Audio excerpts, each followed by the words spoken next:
I'd like to, we don't run out of time, but I'd like to quote you a couple of accidents I read about this weekend. I mean, you know, a BFR pilot taking off at nighttime with special BFR. What? First off, it's illegal. You have to have an IFR or an instrument rating in order to do it. He did not have a rating at all. And he took off at night under special BFR. Well, needless to say, the guy crashed. See and avoid hazards. This applies to inclement weather, bird watch, and other air traffic. And then, of course, to pave, which is what we were talking about a few minutes ago. Make sure you, as pilot in command, are ready to go. Safety starts before you arrive to the airport. Use the aircraft checklist. Holy smoke. Are we required to use a checklist here in the Aero Club? Yes, absolutely. Keep you and your passengers safe. Learning from our mistakes. Okay, we're going to close up after this. This was our mistake here in the Aero Club. Well, it wasn't our mistake. Wind shear. Yeah. Well, this individual here, he was a member of a club here, and that's 3-5 Foxtrot. Okay, that's the other T-41A that we have there in the hangar. He was flying cross-country, and this was in New Mexico, and he landed to get fuel, and he decided that there was huge winds blowing. The winds were gusting something like 25 knots, I believe, Fred. And at the time, Fred was the Aero Club manager. And he decided, oh, it's coming straight down the runway, which it was. Just straight down the runway. There's only one little problem with that. What does he have to do? Get there. He's got to get there. And that's when he started taxiing out there. This wind is gusting 25 knots, and just as he was making the turn to get onto that runway, the right wing got caught with this wind, and it started lifting it up. Now, there's a lot of opinions about what should have been done at that point, but the one thing I think was a mistake is he stepped on the brakes. Well, guess what happens on a tricycle gear airplane? That wing just went right on over, and that's exactly what happened right there. Left wing tip, and of course bent the prop. Had to replace the engine. And Fred and I drove out there with a new engine, and the mechanic met us there, and we took this guy with us and changed engines, fixed the left wing tip, and he had to fly the airplane back. The fun part of the thing was being able to drive his van in one of those really super, you know, what, F450 vans that had a self-starter on and stuff.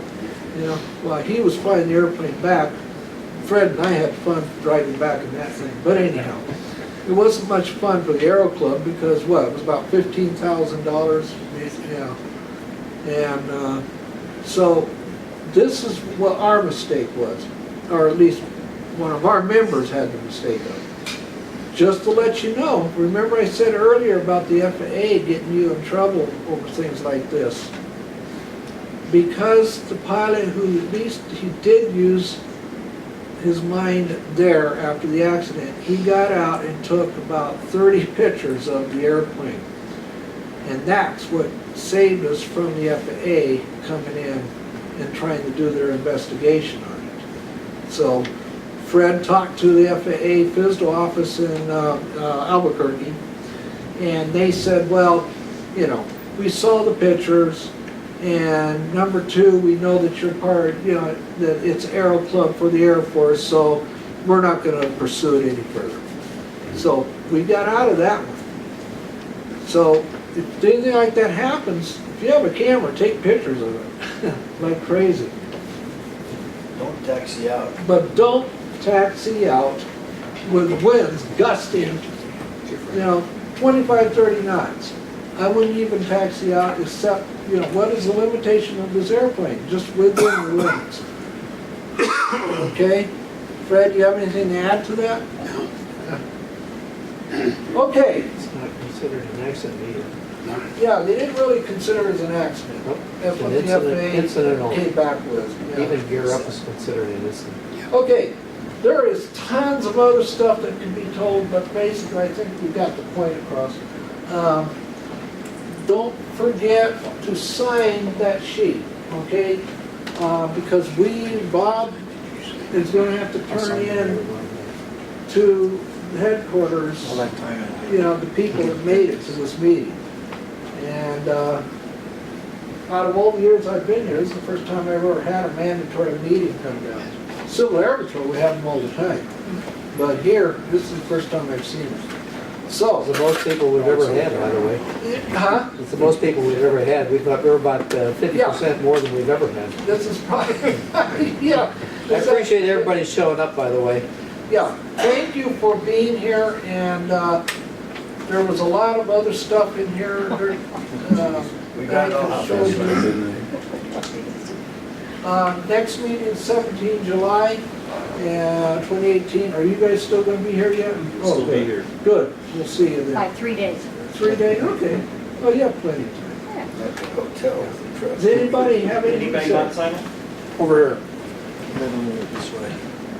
We may try a pizza prior to that meeting if we just have an RSVP. Oh, Yeah.